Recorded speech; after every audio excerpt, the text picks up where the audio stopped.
Baby, you a masterpiece. God took his time on you. Always on my mind, but I'd rather have my mind on you. Beauty is defined on you, perfectly designed on you. If you see your flaws, let this play and roll on. What's up, you guys? It's your girl, ShortSide, and I'm back with another video for you today. So for those who are new here, I am Brigitte. I create content that inspires women to do better, be better, and look fabulous while doing so, okay? Today's video is about how I practice gentleness with myself. Let's hop right on into it. So today we are talking about gentleness. So I have learned that I am a very gentle person. I require gentleness from my relationships. I require gentleness from everything around me, right? So why would I not practice that same grace and gentleness with myself? And once I kind of read myself and got myself together, I intentionally started practicing that gentleness with myself. And being gentle with myself is something that I practice daily. It's not something that, you know, I'm just super good at. It's not something that I don't fall short of. I think that as a human, sometimes we can be self-critical or we can be hard on ourselves, which isn't always a bad thing, but it can get detrimental if you are not working on speaking and treating yourself the way that you want others to treat you. I do believe that you should allow the space to give yourself grace. And again, I think being gentle with yourself and extending grace kind of go hand in hand. So here are a few tips on how I practice gentleness with myself. Number one, I allow myself to feel how I feel.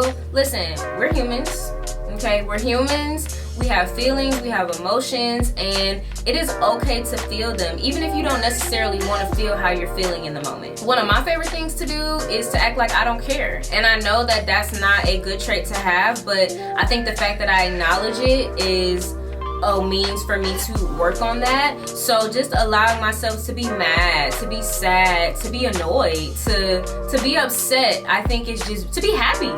You know, it's not always about feeling negative feelings. Allowing yourself to be happy, allowing yourself to feel proud of yourself, allowing yourself to celebrate yourself, you know, like feel how you feel.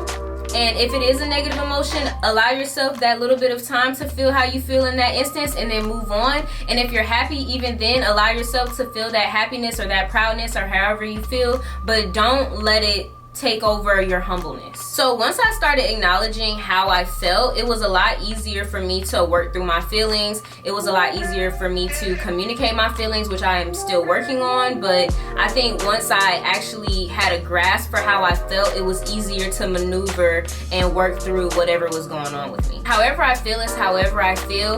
If it's something personal that I'm feeling within myself, I don't let that spill over to other relationships. Or if I am having a feeling about a particular relationship in my life, I try my best to communicate and, you know, just see how that other person feels. Just really being communicative about my feelings and, you know, hopefully finding a happy medium if it is in an instance when you have feelings with other people. But when you have feelings within yourself about something that you may be going through or just like unfortunate life circumstances, try your best not to let that spill over into other relationships, because a lot of times if you are going through something, sometimes you take it out on other people. Sometimes you're going through something and you want to be angry at the next person because they didn't do this, X, Y, and Z.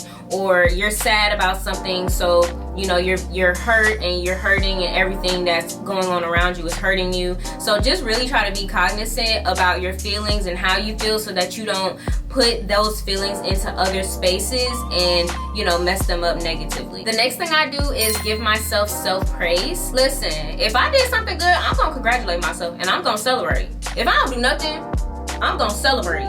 You hear me? I'm gonna give myself a little pat on the back. I'm gonna look at myself in the mirror like I'm Issa Rae and call myself all types of that girls. I'ma dance, I'ma praise, you know what I'm saying? Like, I am going to congratulate myself and feel happy about things that I've accomplished and things that are going well in my life. I think it is so important to celebrate your victories, whether they are big or small, because it's something that you did. It's something that you conquered and you deserve to celebrate for that, girl. Come on now. And I think oftentimes people are afraid to be happy about their accomplishments because they don't feel like it's enough, or they're in the comparison mode of comparing themselves to other people because it wasn't exactly what that person did. Comparison is the thief of joy. Don't let comparing yourself to other people stop you from praising yourself and celebrating yourself for something that you've accomplished. So if you got an A on a test, girl, go celebrate that. If you started a business, girl, go celebrate that. If you worked out 3 times and you said you was gonna work out 3 times this week, girl, go celebrate that. Like,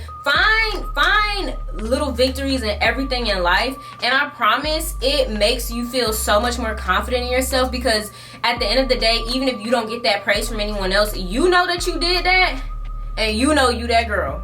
Okay? The third thing that I do is to speak kindly to myself.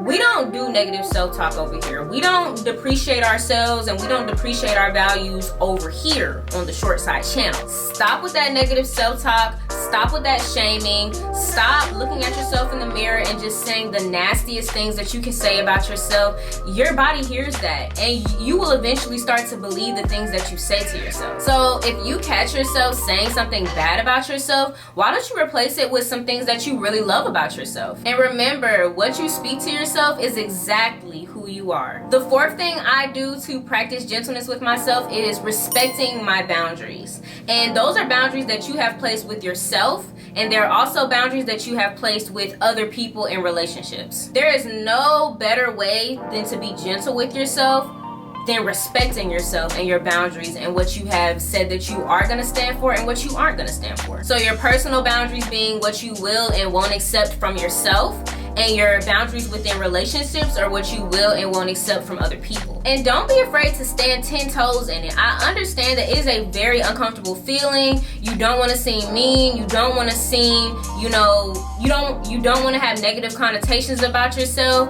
But at the end of the day, if you don't respect your own boundaries, no one is going to respect you. I believe when you respect your boundaries, you find yourself in a better mental health space. And I find that when I actually respect my boundaries, I feel so proud of myself for saying no, or saying that something won't work for me, or respecting my own boundaries and not doing something that I said I wasn't going to do. You feel really good about it, even if it was really hard to do, which I totally get that is really hard, especially someone like me who's a people pleaser. And just remember, if you don't respect your own boundaries, you could find yourself stressed and depressed and raggedy and all kind of stuff, girl, and we ain't doing that over here. The fifth thing I do to practice gentleness with myself is I enjoy my quiet time. And this is something that I have incorporated over just the last couple of months. I cannot believe how amazing it is to sit in silence. I feel like when you sit in silence, you are able to hear so much. You're able to hear God. You're able to really decipher and sift through your thoughts and your feelings, and you're really able to sit down and reflect about how you feel about certain things, and it's just been such a life-changing thing for me. I have found so much pleasure in just sitting in dead silence. So practice stillness. Stillness is calming. Stillness is rejuvenating. Stillness is a form of rest. And sometimes, child, it even helps me to go to sleep. I end up taking a nap and waking up like, wow, what even happened? So enjoy your quiet time. It could be really, really awkward at first, and it could be really uncomfortable at first to not have your phone in your hand, or to not be playing music, or to not have the TV on, or to not be doing something.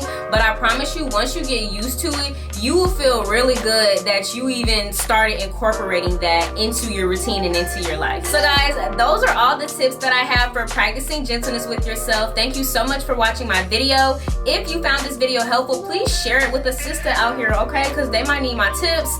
Also, make sure you follow me on Instagram and TikTok. And if you haven't already, download my self-care ebook because it has a bunch of great stuff in there. I will see you guys in the next video. Bye.